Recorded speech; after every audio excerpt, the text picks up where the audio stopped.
வாய்ப்பு கிடைச்சிருக்குன்னு சொல்றாங்க. எல்லாரும் அதை ஏத்துக்கிறாங்க. அந்த சீட்டெல்லாம் போலீஸ் விசில் சத்தம் கேட்குது.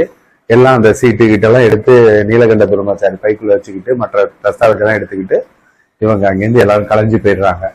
வாஞ்சிநாதனை கூட்டிட்டு போய் வாவேஸ்வரத்தை அறிமுகப்படுத்தி வச்சு இவன் தான் இதுக்கான பலிதானி, இந்த வீரன் அப்படின்னு அறிமுகப்படுத்துறாங்க.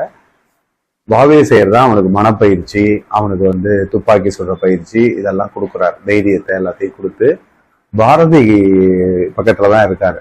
பாரதி கிட்ட இந்த விஷயத்தெல்லாம் சொல்ல வேணாம், ஏன்னா அவர் இதுக்கு ஒப்பாதவர், இது ஒத்துக்க மாட்டாரு, அவர் ஏதாவது சொல்லிடுவாருங்கிறதுனால அவர்கிட்ட எதுவும் சொல்ல வேணாங்கிறாங்க. வாஞ்சிநாதனுக்கு என்ன ஆசைன்னா பாரதி கிட்ட பாட்டெல்லாம் டெய்லி கேட்கிறாரு, காத்தால சாயந்தரம். இதெல்லாம் நடந்துட்டு இருக்கு. நீலகண்ட பிரம்மச்சாரி இந்த வாஞ்சிநாதனுக்கு உண்டான ட்ரைனிங் இதெல்லாம் 1911 நடக்குது. அதற்குண்டான ஆயுதங்கள் எல்லாம் தெரிவிச்சு வச்சிருக்காரு வாவேஸ்வரர். கரடி பள்ள